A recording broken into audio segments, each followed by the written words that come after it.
it's Stephanie here and welcome back to another video. Today we are going to be creating a shaped card using the Fishbowl Dynamics. This is part of the May Vault release, and I'm going to use the fishbowl to actually create our card base, and then we're going to use all of the little elements that come with it to create fish and seaweed and the sand at the bottom, and we're going to decorate the front of the card. So I've already went ahead and die cut all of the pieces so that we can just kind of get right into it and start creating the card. And the idea I had for the card base was to create it out of heavyweight vellum. I thought it would look kind of cool to have the vellum as the card base because it kind of would look like an actual fish tank since you can kind of see through it. And since this is really heavyweight, it really works great as a card base. So to create our actual card, we need to make sure that we still have an area of the heavyweight vellum that's going to fold. So I'm going to show you quickly how to do that. It's really quick and easy. You just want to take your die cut piece that you're going to use to create the shape, and you want to have part of that die overhanging where the fold is. So you can see there I have my fishbowl, and I'm kind of putting it up a little bit higher so you can see there's a little bit of space there in between the fold of that paper as well as the top of the die cut. And what that's going to do is when I run this through the machine, the top area isn't going to actually cut because there isn't a die positioned on top of it. So we're going to get the main fishbowl shape but still have that fold at the very top. I did use repositionable tape just to make sure it didn't shift, and now you can see when I remove it there, I have that great fold at the top, but we have the majority of that shape for our card base. So now that we have the card base cut out, we need to get our pieces ready to start assembling the card.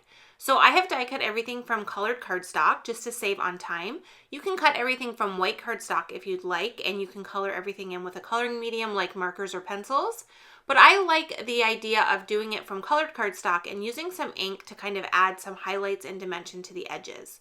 So I'm using the coordinating ink color for each of the cardstock pieces. So the first one there was Summer Splash, and the second one here is Tropical Teal. And this is the water piece that we're going to add to the card. And you can see that I cut two pieces for the water, and the reason for this is I wanted to do that kind of wavy top. You have the die that included in this set that allows you to do that, but I also needed to keep the main shape, and you're going to see why in just a minute here when we work on the rest of the card.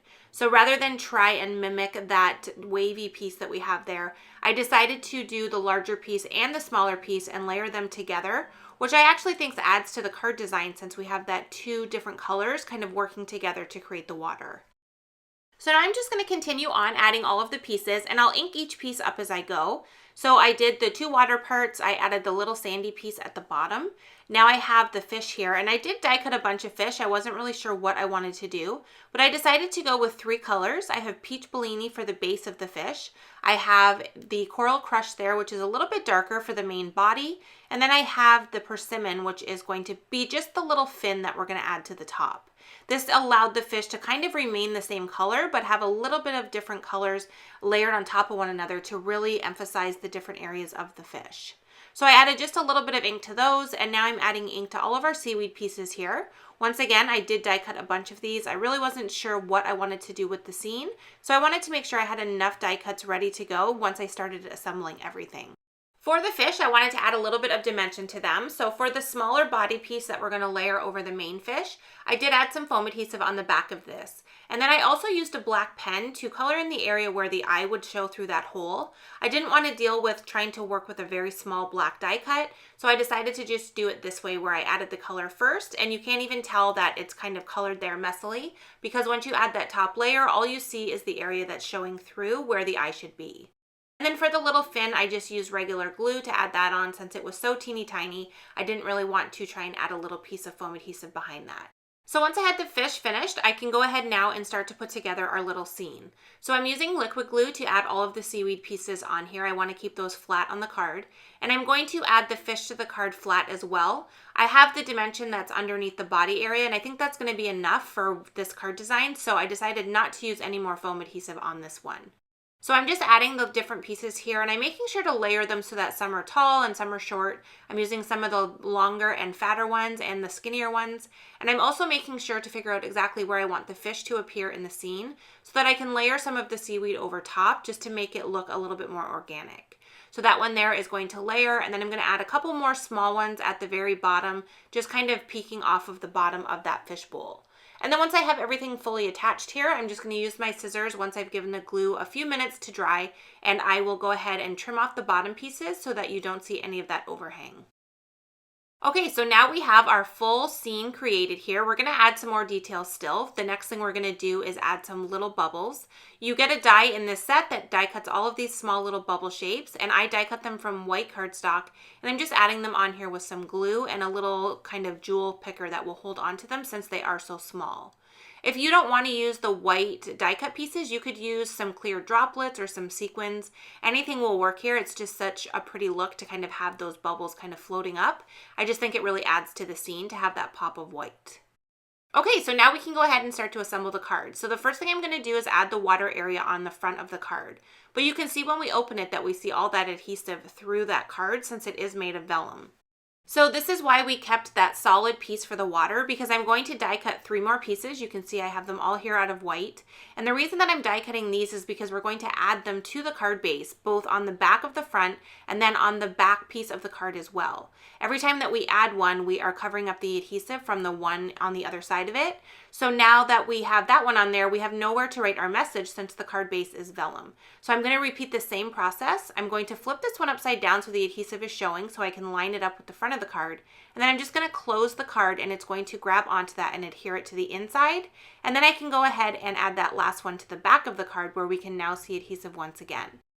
So now I have cardstock layered on all sides of our card base so that we are able to have the front design and then have none of the adhesive showing through. And it also provides us an area to write a message on the inside and stamp a handmade message on the back if you wanted to add that as well.